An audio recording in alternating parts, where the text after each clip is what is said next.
Hello everyone, कैसे हो आप सभी। आई होप आप सभी अपनी पढ़ाई अच्छे से कर रहे होंगे। तो जितना मेरे को लगता है सभी स्टूडेंट ने अपनी पढ़ाई स्टार्ट कर दी होगी अब तक। तो यहाँ पे हमारा जो सॉइल मैकेनिक्स चल रहा था या फिर जियो टेक्निकल इंजीनियरिंग चल रही थी, उसका आज हम लेक्चर नंबर 3 रिकॉर्ड करेंगे। और ये लेक्चर ना बहुत ज़्यादा लेट रिकॉर्ड हो रहा है, उसके लिए मैं आप सभी से माफ़ी मांगना चाहूँगा। तो यहाँ पे क्या है कि हमारा जो लेक्चर नंबर 3 है उसमें हमारे कुछ इंपॉर्टेंट पॉइंट्स हैं। देखो यहाँ पे ना, इससे पहले मैंने एस्टिमेशन एंड कॉस्टिंग का थर्ड लेक्चर बनाया था, वहाँ पे कुछ इंपॉर्टेंट पॉइंट्स मैंने आपको बताए थे। यहाँ पे भी सेम कुछ इंपॉर्टेंट पॉइंट्स आपको बताना जरूरी है, क्योंकि पेपर के पॉइंट ऑफ व्यू से बहुत ज्यादा इंपॉर्टेंट है। कॉपी पेन लेके बैठ जाओ यहाँ पे और इन सब चीजों को यहाँ पे ना नोट डाउन करो, जो भी यहाँ पे बता रहा हूँ मैं। और चाहो तो वीडियो में साथ साथ इसका स्क्रीनशॉट लेते रहो और फिर साथ में नोट्स बनाना। तो यहाँ पे आपका पहले आपका comparison of sand and clay. देखो यहाँ पे जो ये क्वेश्चन आपका है ना, ये क्वेश्चन आपका 6 से 7 नंबर के लिए क्वेश्चन पक्का पूछेगा कि आपका कंपैरिजन करने के लिए सैंड और क्ले का। तो आपको पता होना चाहिए सैंड और क्ले का कंपैरिजन हम कैसे करते हैं, मतलब क्या क्या उनके डिफरेंस होते हैं, तो उनके बारे में हम पढ़ लेते हैं। अब देखो कंपैरिजन आपको बताऊं उससे पहले आपको उनके बारे में थोड़ा पता होना चाहिए कि आपकी सैंड और आपकी क्ले क्या होती है, उसके बारे में आपको पता होना चाहिए। तो यहाँ पे क्या है कि sand is a coarse grain soil. Coarse grain soil मतलब क्या है, इसके जो ग्रेन या फिर जो पार्टिकल्स है ना, वो थोड़ा बड़े साइज के होते हैं। कोर्स ग्रेन सॉइल मतलब थोड़ा बड़े साइज के पार्टिकल्स होते हैं। हैविंग पार्टिकल साइज बिटवीन, जो इनका पार्टिकल साइज होता है वो कितने से कितने के बीच होता है, वो 0.075 mm से लेकर अप टू 4.75 mm तक होता है। The particles is visible to naked eye, it is cohesionless and pervious. देखो यहाँ पे ना जो आगे वाला पार्ट है, इसका मैं इनको बता दें कि इसका जो पार्टिकल साइज होता है वो 0.075 mm से लेकर 4.75 mm के बीच होते हैं। इनके बीच उसका पार्टिकल साइज होता है, किसका, आपका सैंड का। ये जो पार्टिकल्स होते हैं वो आपके आंखों से अच्छे तरीके से विजिबल होते हैं, यानी कि नेक्ड आई मतलब आपकी जो नॉर्मल आईज है ना, उनसे आप इन पार्टिकल्स को देख सकते हो। और जो ये होती है ना आपकी सॉइल, ये कोहेजन लेस होती है और परवियस होती है। कोहेजन मतलब मैंने समझाया था इससे पहले, हर बार समझाता हूँ। कोहेजन मतलब जब सेम पार्टिकल के बीच आपका बॉन्ड बनता है, अट्रैक्शन वाला बॉन्ड जो बनता है, अट्रैक्टिव फोर्स वाला, तो यहाँ पे वो कोहेजन लेस होती है, मतलब उनके बीच कोई बॉन्ड नहीं होता है। वो एक टाइप से आपने सैंड, अपने बजरी का भी देखिए, बजरी के बीच जो पार्टिकल्स होते हैं उनके बीच कोई भी आपका ऐसा बॉन्ड नहीं बनता है, जब तक वो मॉइस्चर के कंटेंट में नहीं आती है, जब तक वो मॉइस्चर के कांटेक्ट में नहीं आती है तब तक उनके बीच बॉन्ड नहीं बनता है। तो आपकी एक सैंड, एक टाइप की जो आपकी रेत होती है ना बजरी, वो आपकी कोहेजनलेस सॉइल होती है, उसके अंदर कोई कोहेजन नहीं होता है। और परवियस होती है, परवियस मतलब पारगम्य, जिसके आर पार मतलब आपका पानी चला जा सके। यहाँ पे परवियस का मतलब आप समझ गए होंगे, पारगम्य होता है। अब यहाँ पे हम क्ले के बारे में अगर हम जाने तो क्ले क्या है, यहाँ पे लिखा हुआ clay is a fine grain soil. देखो कोर्स ग्रेन सॉइल है तो मतलब थोड़ा बड़े साइज के पार्टिकल्स होंगे, फाइन ग्रेन सॉइल है मतलब थोड़े छोटे साइज के पार्टिकल्स होंगे। जिसको इसका साइज होता है कंसिस्टिंग ऑफ माइक्रोस्कोपिक साइज, इसका जो कंसिस्टिंग होता है, इसके अंदर जो आपका साइज होता है वो माइक्रोस्कोपिक साइज का होता है, मतलब बहुत छोटा साइज उसका होता है। Particles of size less than 0.002 mm। 0.002 mm आपका कितना छोटा है, मतलब ये माइक्रोन्स में अगर आप इसे देखोगे तो बहुत ज्यादा छोटा होगा ये।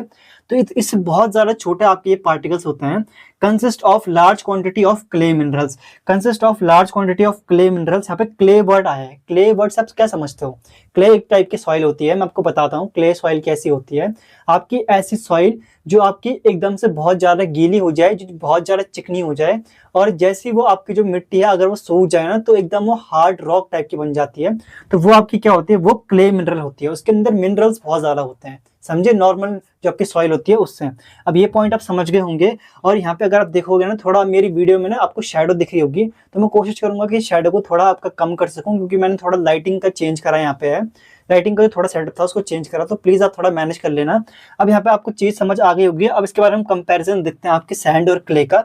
और आप चाहे तो इसको आप जरूर से ना आप नोट जरूर करना, इन सब चीजों को आप नोट जरूर करना। तो यहाँ पे आप चाहे तो इसको आप नोट डाउन कर सकते हैं या फिर इसका आप स्क्रीनशॉट ले सकते हैं। अब यहाँ पे आपका जो comparison of sand and clay है, उस पर आपका जो आपका कंपैरिजन था वो मैं आपको बताता हूँ यहाँ पे। तो यहाँ पे देखो, यहाँ पे 6 पॉइंट्स मैंने लिखे हुए हैं, 7वां पॉइंट मैं आपको खुद से आपको डिक्टेट कराऊंगा। तो यहाँ पे 6 पॉइंट में से ना आपको प्रॉपर्टी वगैरह यहाँ पे दे रखी है कि क्या क्या प्रॉपर्टीज होती है दोनों की। तो मैं आपको प्रॉपर्टी के अकॉर्डिंग इसका कंपेरिजन बताऊंगा। तो यहाँ पे पहला आपका आता है सॉइल टाइप। अब देखो, जब कोई सॉइल है, मैंने आपको बताया था ना आपका पहले ही, जब मैंने सैंड और क्ले के बारे में बताया था ना जस्ट पहले, तो मैंने क्या कहा था कि जबकि सैंड है वो आपकी कोर्स ग्रेन है और ये आपकी फाइन ग्रेन है आपकी क्ले। फाइन ग्रेन और कोर्स ग्रेन का मतलब है, कोर्स मतलब बड़े दाने साइज वाले और फाइन मतलब बारीक दाने साइज वाले जो आपके पार्टिकल्स होता है सॉइल के। तो ये आपको समझ आ गया पहला पॉइंट। दूसरा पॉइंट यहाँ पे लिखा हुआ है पार्टिकल साइज। आप इस वीडियो को ना थोड़ा जूम करके देख लेना। यहाँ पे आपका जो पार्टिकल साइज है वो कितने से कितने के बीच कहा था मैंने, बिटवीन 0.075 से लेकर 4.75 mm तक। और जो क्ले का था वो मैंने कितना कहा था, 0.002 mm, मतलब बहुत ज़्यादा छोटा होता है इसका साइज। तो यहाँ पे 0.002 mm है इसका साइज। तीसरा आपका आता है इसका विजिबिलिटी। देखो विजिबिलिटी मतलब आप उसको देख सकते हो या नहीं, कैसे देख सकते हो आप उससे, तो ये पॉइंट था इसमें। तो आप जो आपकी सैंड है उसको तो आप अपनी नेक आई से देख सकते हो, उसके पार्टिकल्स को, जैसे कि उसके जो छोटे पार्टिकल्स हैं उनको आप अपनी नॉर्मल आंखों से देख सकते हो, लेकिन जो क्ले के पार्टिकल्स है ना उनको आप नॉर्मल आंखों से नहीं देख सकते हो। इसके लिए आपको चाहिए होगा इलेक्ट्रॉनिक माइक्रोस्कोप। यहाँ पे मैंने लिख रखा है विद इलेक्ट्रॉनिक माइक्रोस्कोप, यानी कि इसकी विजिबिलिटी आप माइक्रोस्कोप की हेल्प से चेक करोगे, जो आपका इलेक्ट्रॉनिक माइक्रोस्कोप होता है। और यहाँ पे आता है कोहेजन। कोहेजन मैंने समझाया था ना, जब सेम पार्टिकल जो होता है किसी भी सब्सटेंस मैटर के अंदर, जब उनके बीच अट्रैक्टिव फोर्स बनता है, तो सैंड के अंदर तो नहीं बनता है, नॉन कोहेसिव यहाँ पे हो गया। लेकिन क्ले के अंदर क्योंकि ये चिकनी टाइप की होती है ना, जब आपकी गीली होती है या फिर जब आप सूखती है मिट्टी आपकी, तो ये बहुत ज्यादा रॉक, हार्ड रॉक टाइप की बनती है, तो इसलिए ये कोहेसिव हो गया, यानी कि इसके बीच आपका फोर्स होता है। अब यहाँ पे आता है परमेबिलिटी, यानी कि पारगम्यता, कि जब का पानी है वो उसके आर पार जा सकता है या नहीं।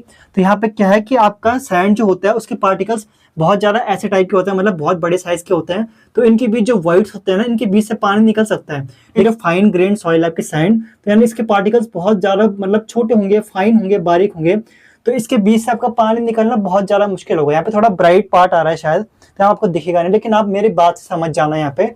और यहाँ पे आपका जो आपका इसके क्ले के अंदर आपकी जो परमेबिलिटी होती है ना, वो बहुत ज्यादा लो होती है, या फिर कहो ऑलमोस्ट इम्परवियस मतलब अपारगम्य। मतलब मान के चलो कि ये तो बहुत कम होगी इसके अंदर आपकी जो आपकी क्ले होती है, या फिर बिल्कुल होगी ही नहीं। ये पॉइंट आप जरूर से नोट करना। और जब का छठवां पॉइंट आता है प्लास्टिसिटी। प्लास्टिसिटी मतलब आपने जब अपनी ब्रिक्स का अपने थर्ड सेम में पढ़ा होगा ना, तो वहाँ पे आपने प्लास्टिसिटी पढ़ा होगा कि आप किसी भी शेप में आप उसे ढाल सकते हो। तो यहाँ पे आपको जो सैंड होती है, क्योंकि वो आपकी कोर्स ग्रेन सॉइल होती है, तो वो आपकी किसी भी शेप में आप उसे नहीं ढाल सकते हो, वो आपकी नॉन प्लास्टिक होती है। और जो आपकी फाइन ग्रेन होती है, याद रखो एग्जांपल से कि आपकी जो चिकनी मिट्टी है ना, तो उसको आप अगर आप लंबा करोगे ना, अगर आप उसे मतलब लेटाओगे कहीं पे और उसको आप मतलब रोल करोगे उसको, तो वो आपकी इलोंगेट होगी, यानी कि लंबी होगी, तो उसके अंदर प्लास्टिसिटी डेवलप है, मतलब तो उसके अंदर मतलब प्लास्टिसिटी यहाँ पे प्रेजेंट है। यही मैं आपको समझाना चाह रहा हूँ कि इसके अंदर प्लास्टिसिटी होगी विद वाटर कंटेंट। देखो आपकी जो मिट्टी है वो आपकी जो आपकी क्ले है ना, वो आपकी गीली है, तो मतलब उसके अंदर पानी प्रेजेंट है, तो यहाँ पे एग्जिबिट प्लास्टिसिटी, यानी कि उसके अंदर प्लास्टिसिटी होती है विद वाटर कंटेंट, यानी उसके अंदर वाटर कंटेंट भी होता है। अब सातवां पॉइंट यहाँ पे जगह नहीं थी तो मैं आपको बता देता हूँ। सातवां पॉइंट जो है आपका, वो पार्टिकल्स, आपका साइज, आपका पार्टिकल शेप है उसका, आपका सातवां पॉइंट। तो जो आपका सैंड होता है ना, उसका शेप कैसा होता है, या तो फिर आपका राउंड होता है, आपका जो सैंड का जो पार्टिकल शेप होता है, या तो फिर आपका वो एंगुलर होता है, यानी कि एंगल्स की शेप में होता है, या फिर वो आपका राउंड या फिर सब राउंड होता है, मतलब आधा राउंड होता है, और या तो फिर पूरा राउंड होता है। और जो आपका क्ले होता है वो आपका फ्लेक्स टाइप का होता है। फ्लेक आपने देखा है, जैसे कि आपने कहीं पे मैं एग्जांपल तो नहीं दे पा रहा ऐसा, जैसे कि आपका कोई ये फ्लेक है ना, कोई पार्टिकल टाइप का, मतलब ऐसे चपटी टाइप की, आप समझो इसे चपटा टाइप का ऐसा होता है फ्लेकी, या फिर आपका निडल शेप का होगा। निडल मतलब थोड़ा ऐसे नुकीले शेप का वगैरह, एग्जैक्ट ऐसे नहीं होती है, लेकिन मैं आपको एग्जांपल दे रहा हूँ। आपका पार्टिकल जो आपका शेप होगा ना, अगर आपको 7 नंबर के लिए पूछेगा, तो 7वें पॉइंट में आप पार्टिकल शेप जरूर से नोट डाउन करना। और यहाँ पे जो आपका सैंड है उसका आपका आएगा एंगुलर, सब एंगुलर, या फिर आपका राउंड और सब राउंड। और क्ले में आपका आएगा फ्लेकी या फिर आपका निडल शेप का। निडल मतलब जैसे सुई टाइप का होता है ना, नुकीली, उस टाइप का आपको जो क्ले होती है सॉइल, या फिर उसका जो आपका शेप होता है आपका फ्लेकी, जो मैंने आपको यहाँ पर दिखा दिया, या फिर ये आपका निडल शेप का होता है। तो आई होप यहाँ पे आपको समझ आ गया होगा। अगर आप चाहो तो वीडियो को मैं ना, आप इन सब चीज़ों को जरूर से नोट डाउन करना, बहुत ज़्यादा इंपॉर्टेंट है ये वाला पॉइंट। और चाहो तो वीडियो को पॉज करके इसका एक बार स्क्रीनशॉट ले सकते हो आप। अब यहाँ पे क्या है, देखो आपका वीडियो का ना सेकंड लास्ट पार्ट आ चुका है। यहाँ पे आपका सॉइल डिपॉजिट जो होते हैं ना इंडिया में, मेजर जो सॉइल डिपॉजिट है, मतलब जब कि सॉइल बनती है वो डिपॉजिट कैसे होती है, मतलब कौन कौन से टाइप की होती है, वो सब यहाँ पे पढ़ेंगे हम। तो यहाँ पे क्या लिखा हुआ है, based on physiography, climatic condition and geological formation, यानी कि ये तीन जो आपके कैरेक्टरिस्टिक या फिर आपके बेसिस है ना, जिसके अकॉर्डिंग आपका क्लासिफिकेशन हुआ है आपके सॉइल डिपॉजिट का। सॉइल डिपॉजिट मतलब आपकी जो सॉइल डिपॉजिट होकर बनती है ना, वही आपकी बेसिकली सॉइल डिपॉजिट है। तो यहाँ पे फिजियोग्राफी मतलब किसी एक आपका टोपोग्राफी, कोई लैंड है उसके फीचर्स वगैरह उसके अकॉर्डिंग होता है। आपका क्लाइमेटिक कंडीशन यानी कि मौसम का व्यवहार कैसा है, यहाँ पे बहुत ज्यादा धूप है या बारिश है या फिर बहुत ज्यादा ठंड है। और जियोलॉजिकल फॉर्मेशन यानी कि आपके रॉक्स जो है उनकी उत्पत्ति कैसे हुई है, उसके अकॉर्डिंग जो आपके सॉइल होती है ना कि इंडिया की, जो आपकी भारत की सॉइल जो मिट्टी होती है उसको हम डिवाइड करते हैं मेजर ग्रुप्स में। जो आपके 5 मेजर ग्रुप यहाँ पे लिखे हुए हैं, इन 5 मेजर ग्रुप में आपकी सॉइल को हम डिवाइड करते हैं। इतनी चीजें आप याद रखो बस। यहाँ पे जो 5 है वो कौन कौन सी है? मरीन डिपॉजिट, जो आपके समुद्र के आसपास या फिर समुद्र के अंदर जबकि मिट्टी पाई जाती है ना नीचे गहराई में। एक तो आपकी वॉली हो गई, दूसरी आपकी ब्लैक कॉटन सॉइल हो गई। देखो हमेशा एक क्वेश्चन तो हमेशा आता है, कॉलेज लेवल पे बोलो या कॉम्पिटेटिव लेवल पे पूछो कि आपकी कौन सी सॉइल होती है जो फाउंडेशन के लिए सुटेबल नहीं होती है, तो वो कौन सी होती है? Black cotton soil.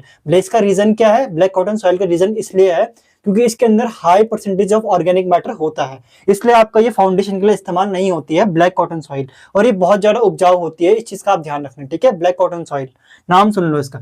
तीसरा है लेटराइट सॉइल। देखो लेटराइट सॉइल अगर मैं बताऊं तो ब्रिक्स फॉर्मेशन में इसका इस्तेमाल करता है क्योंकि ये बहुत ज्यादा हार्ड हो जाती है। जब ये सूखते हैं तो इसके अंदर जो मिनरल्स होते हैं वो आपके कम हो जाते हैं। इसके अंदर आयरन और एल्यूमिनियम जैसे हार्ड जो आपके केमिकल्स, आपके इंग्रेडिएंट्स होते हैं ना, वो होते हैं, इसलिए हम इसको लेटराइट सॉइल कहते हैं। ये आपकी ज्यादातर ऐसी जगह मिलती है आपको जहां पे आप ब्रिक्स वगैरह का आप मैन्युफैक्चर देखते हो, वहां पे आपके लेटराइट सॉइल मिलती है। चौथा आपका एलुवियल सॉइल हो गया। सेम मैंने आपको क्लासिफिकेशन बताया था, आपके एलुवियल सॉइल हो गए, आपके मरीन डिपॉजिट हो गए, कौन कौन सी सॉइल होती है, विंड डिपॉजिट सॉइल क्या होती है, ग्रेविटी डिपॉजिट सॉइल क्या होती है, वो सब आप जरूर से पढ़ना, वो क्लासिफिकेशन है बहुत ज्यादा इंपॉर्टेंट। और पांचवा आपका डेजर्ट सॉइल। तो ये मेन 5 ग्रुप थे, इनको आपको पढ़ना है। अब इन सबको ना आप नोट डाउन कर लो, ये थोड़ा आपका ऐसे जनरल नॉलेज के लिए मैंने आपको बता दिया है, और ये ज्यादा इंपॉर्टेंट नहीं है। ज्यादा इंपॉर्टेंट जो होगा वो बता दूंगा आपको, जैसे कि आपका ब्लैक कॉटन सॉइल 1 नंबर से पूछ लेता है यहाँ पे। अब एलुवियल सॉइल आपको पता ही नहीं क्या होता है, तो यार वो तो आपके लिए दिक्कत है ना, आपको शुरू से पढ़नी पड़ेगी सारी चीजें।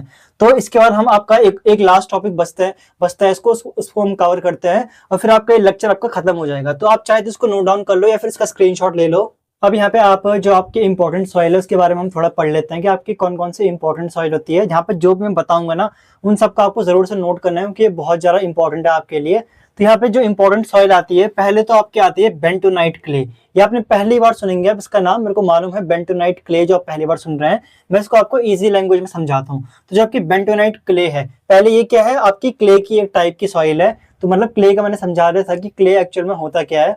जिससे पहले मैंने आपको सैंड और क्ले का बताया था ना, तो मैंने क्ले का बता रहा था कि क्ले क्या होता है, तो क्ले को मैं दोबारा नहीं समझाऊंगा। तो जो बेंटोनाइट क्ले होती है, जो क्ले का टाइप है, तो इसके अंदर बहुत हाई परसेंटेज में क्या होता है? मोंट मोरिटोनाइट।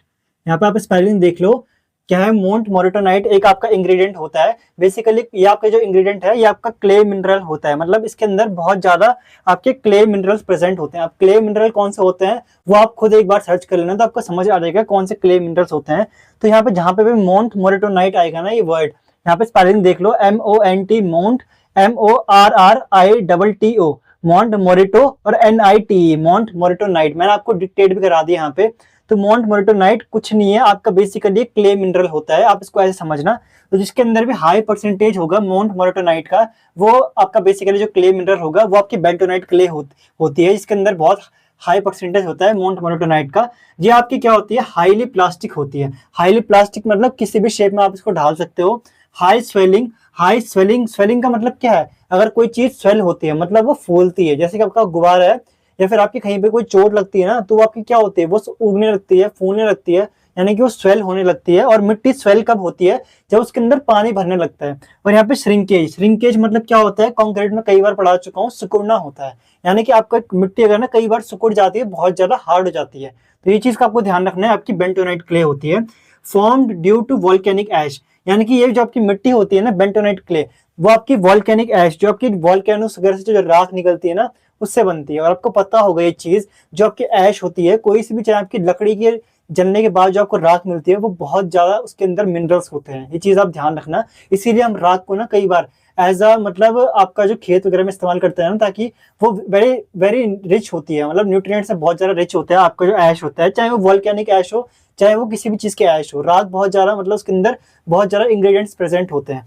तो यहाँ पे आपका बेंटोनेट क्ले आपको समझ आ गया। इसके बाद ब्लैक कॉटन सॉइल है। ब्लैक कॉटन सॉइल आपकी बहुत ज्यादा मतलब आपकी बहुत ज्यादा उपजाऊ मिट्टी होती है, इसके बारे में हम पढ़ते हैं थोड़ा।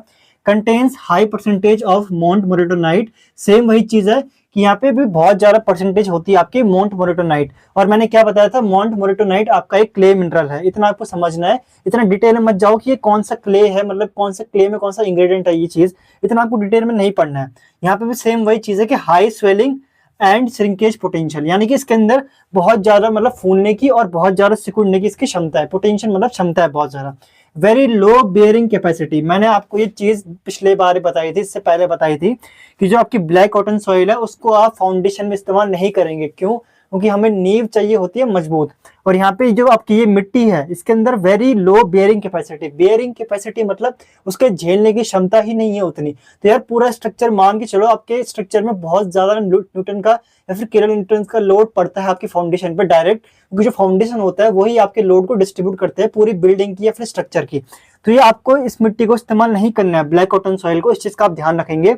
Formed by chemical weathering of basalt, basalt एक टाइप का आपका रॉक्स है, ये आपने बीएमसी में कभी सुना होगा इसका नाम। तो ये जब केमिकल वेदरिंग होती है ना बेसाल्ट की, केमिकल वेदरिंग में आपके केमिकल वेदरिंग में आपके जो इंग्रेडिएंट्स होते हैं वो ट्रांसफॉर्म हो जाते हैं न्यू केमिकल कंपाउंड्स में, तो वहां आपका ब्लैक कॉटन सॉइल बनता है। और यहाँ पे एक और लास्ट पॉइंट लिखा हुआ है, it is very expensive as engineering material, यानी कि आपकी इंजीनियरिंग मटेरियल की तरफ से अगर हम इसे देखें ना इंजीनियरिंग मटेरियल की तरह से, तो आपकी ये बहुत ही एक्सपेंसिव होती है ब्लैक कॉटन सॉइल। ये आपको समझ आ गया होगा।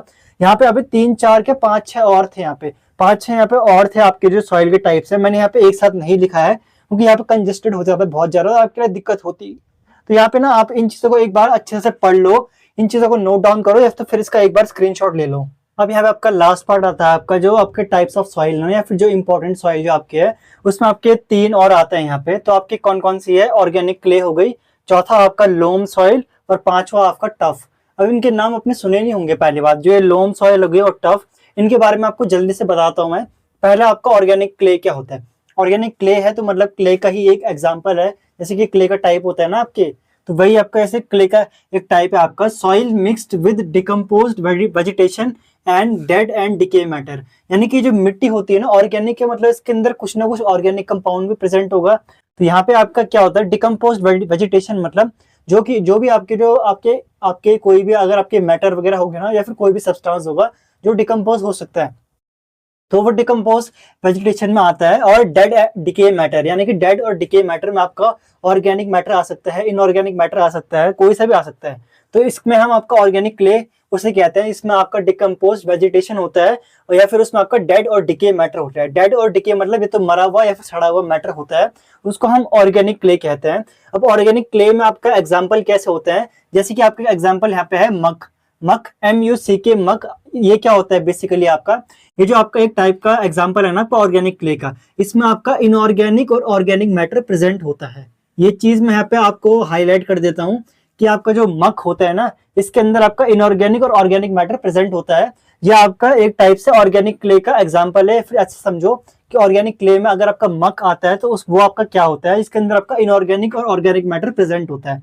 दूसरा यहाँ पे आपका पीट आता है। पीट आपने कई बार सुना हुआ होगा, पीट वगैरह जो कि हमारे कोकोनट पीट होता है, जैसे कि काउ डंग से बनता है एक पीट, तो वो क्या होता है आपका फुल्ली डिकम्पोज्ड ऑर्गेनिक मैटर, यानी कि वो फुल्ली डिकम्पोज्ड ऑर्गेनिक मैटर जो भी पूरा आपका ऑर्गेनिक मैटर होगा पूरा सड़ा हुआ जो आपका लास्ट मिलता है ना ऑर्गेनिक मैटर जब सड़ जाता है उसके बाद जो आपको मिलता है वो से आप पीट कहते हो। हाईली कंप्रेसिबल, और ये आपका हाईली कंप्रेसिबल हो सकता है, यानी कि आप उसे कंप्रेस कर सकते हो। मतलब अब मैं इतना नहीं बताऊंगा कि कंप्रेस करना क्या होता है कैसे होता है, इतना नहीं समझाऊंगा मैं आपको, ये बेसिक्स है। आपका यहाँ पे एक ह्यूमस आता है। ह्यूमस आपने शायद इससे पहले कभी सुना हो, शायद अगर नहीं सुना है तो कोई बात नहीं। ह्यूमस क्या होता है आपका टॉप सॉइल होता है आपका, जिसके अंदर आपका पार्शियली डिकम्पोज ऑर्गेनिक मैटर होता है। मतलब ये आपकी सॉइल की वो टॉप लेयर होती है, यानी कि टॉप लेयर जबकि ह्यूमस होती है आपकी किसी मिट्टी की, जिसके अंदर आपका आधा डिकम्पोज मैटर होता है, मतलब पूरा डिकम्पोज नहीं हुआ होता है उसके ऊपर, आपका हाफ आपका ऑर्गेनिक मैटर जो होता है वो डिकम्पोज होता है। ऑर्गेनिक मैटर मतलब कोई सा भी हो सकता है, जैसे कि आपका यहाँ पे इनऑर्गेनिक मैटर में मैं बताता हूँ। इनऑर्गेनिक मैटर यहाँ पे जैसे था ना मक में, इनऑर्गेनिक मतलब आपका सिल्ट, आपका सैंड के पार्टिकल्स या फिर आपका क्ले के पार्टिकल्स हो सकते हैं। ऑर्गेनिक मैटर में आपका क्या आता है, या तो हो सकता है कि आपका ह्यूमन वेस्ट हो, या फिर आपका ये आपके फल या फिर सब्जियों के जो छिलके वगैरह होते हैं या तो वो हो सकता है, या फिर आपके कोई भी ऐसा ऑर्गेनिक मैटर जैसे पत्तियां वगैरह हो गई वो भी डिकम्पोज हो सकती है। तो वो सारा आपका ऑर्गेनिक मैटर में आता है। तो आपके ह्यूमस में क्या होता है, टॉप लेयर जो होती है वहां पे ना आधा डिकम्पोज मैटर होता है, पूरा वो डिकम्पोज नहीं होता है। डिकम्पोज मतलब पूरे सड़े हुए नहीं होते हैं या फिर पूरे गले हुए नहीं होते हैं वो। इतना आपको समझ आ गया ऑर्गेनिक क्ले में। अब चौथा आता है लोम सॉइल। लोम सॉइल का नाम आप पहली बार सुन रहे होंगे, मुझे इतना आइडिया है। लोम सॉइल आपने पहले कभी नहीं सुना होगा। तो सीधा सा क्या मतलब है यहाँ पे, लोम सॉइल होती क्या है, ये आपका एक मिक्सचर होता है सैंड, सिल्ट और क्ले का। यानी कि आपका ये जो मिक्सचर होता है ना, ये वाली मिट्टी, ये आपका मिक्सचर होता है सैंड का, सिल्ट का और क्ले का। और इसको हम गार्डन सॉइल भी कहते हैं, नोन एज गार्डन सॉइल। मतलब इस टाइप की मिट्टी को आप गार्डनिंग वगैरह या फिर खेती बाड़ी में तो नहीं, लेकिन अपने गार्डन वगैरह में इस्तेमाल कर सकते हो। खेती बाड़ी अलग चीज होती है और गार्डनिंग करना अलग चीज होती है, दोनों में अंतर होता है, समझे। यहाँ पे एक और आपकी जो सॉइल आती है वो आपकी होती है टफ। स्पेलिंग देख लो यहाँ पे TUFF, और लोम का है LOAM। तो यहाँ पे टफ मतलब क्या होता है, टफ मतलब वो टफ बनना नहीं कह रहा हूँ मैं, हार्ड नहीं कह रहा हूँ यहाँ पे। टफ का मतलब एक टाइप की सॉइल है, small grain slightly cemented organic volcanic ash. यानी कि आपका ये जो आपकी टफ होती है ना, ये आपके छोटे छोटे पार्टिकल्स वाली सॉइल होती है, जिसके अंदर जो आपका वॉल्केनिक एश है वो थोड़ा सीमेंटेड टाइप होता है। सीमेंट मतलब समझते हो ना, जो आपके पार्टिकल्स को बांध के रखता है। मतलब थोड़ा एक टाइप से हार्ड आपकी सॉइल होती है, या फिर आपकी बंधी हुई मतलब टाइटली पैक सॉइल होती है, जिसको जो आपकी ट्रांसपोर्ट होती है, that has been transport by wind और एयर। यानी कि आपकी ऐसी मिट्टी होती है इसके अंदर आपकी जो वॉल्केनिक एश या फिर जो आपके ज्वालामुखी की से निकली हुई राख जो होती है ना, वो टाइटली पैक होती है। और जो आपके ट्रांसपोर्ट की जाती है, मतलब एक जगह से दूसरी जगह ले जाई जाती है, किसके द्वारा, आपकी हवा के द्वारा, एयर के द्वारा, या फिर आपकी विंड या फिर तूफान के द्वारा उसे ले जाया जाता है। ये आपको समझ आ गया होगा। आई होप इतना आपको बेसिक में ये चीज समझ आ गई होगी। ये आपके सम इंपॉर्टेंट सॉइल जो था। अब इसके अलावा यहाँ पे एक और पॉइंट बचता है। यहाँ पे अगर आप स्क्रीन पे देखोगे ना, तो यहाँ पे अगर शायद आपको दिखाई नहीं दे रहा होगा, बहुत ज्यादा ब्राइट है यहाँ पे। तो यहाँ पे सॉइल एक्सप्लोरेशन है कि मतलब आपकी जो मिट्टी वगैरह है उसके बारे में आप इन्वेस्टिगेशन वगैरह करते हो, और इसका उद्देश्य क्या होता है। तो यार मुझे एक बार कमेंट में बताना ये चीज कि आप ये चीज को पढ़ना चाहते हो या नहीं, वरना इसके लिए मैं डेडिकेटेड पार्ट लेके आऊंगा सॉइल एक्सप्लोरेशन का। या फिर मैं हो सकता है कि इसको, वैसे आपके लास्ट चैप्टर भी है ना सॉइल एक्सप्लोरेशन, तो मैं इसे वहां आपका पढ़ा दूंगा अगर लास्ट चैप्टर तक हम पहुंचे तो। वैसे मेरे को लगता नहीं मैं इतना सारा पढ़ा पाऊंगा, क्योंकि देखो यार अभी क्या है, अभी फर्स्ट सेम की क्लासेस भी शुरू करनी है मेरे को। थर्ड सेम में ऑलरेडी आपका सर्वे करना स्टार्ट कर चुका हूँ, और फिफ्थ सेम में ये आपका दूसरा सब्जेक्ट है। इससे पहले मैं एस्टिमेशन पढ़ा रहा था, तो मेरे लिए सारे सब्जेक्ट को कवर करना पॉसिबल नहीं है। देखो आप अकेले स्टूडेंट नहीं हो, मेरे को और सेमेस्टर का पढ़ाना है। और ना यहाँ तक जो भी स्टूडेंट देख रहा है, एक बार प्लीज कमेंट कर देना कि आप लास्ट तक वीडियो देखते हो या नहीं। इससे मुझे पता चलता है कि मुझे कितनी लंबी वीडियोस बनानी है। तो आई होप यहाँ पे आपको सारी चीजें, सारा डाउट क्लियर हो गया होगा। हर टाइप की सॉइल क्या होती है, टफ क्या होती है, लोम सॉइल क्या होती है, ऑर्गेनिक सॉइल, ऑर्गेनिक क्ले क्या होती है, इसके अलावा बेंटोनाइट क्ले क्या होती है, वो भी आपको पता चल गया होगा। तो यहाँ पे आप वीडियो को ज्यादा लंबा नहीं करेंगे। अगर आपने अब तक ये वीडियो यहाँ पे देखी है तो यार बहुत बहुत थैंक्स आपके लिए कि आप यहाँ पे मेरा कंटेंट आपको पसंद आ रहा है, मतलब इसका मतलब। तो यार यहाँ पे ना इसके बाद हम आपका सेकंड चैप्टर स्टार्ट करेंगे, आपका सॉइल मैकेनिक्स या फिर आपका जियो टेक्निकल इंजीनियरिंग में। तो अगर वीडियो पसंद आए तो प्लीज वीडियो को ज्यादा से ज्यादा शेयर करना, इससे हमारी हेल्प होती है। और हम बहुत जल्द 1K सब्सक्राइबर टच करने वाले हैं। तो यार अभी के लिए सिर्फ इतना ही, मिलते हैं आपके नेक्स्ट लेक्चर में।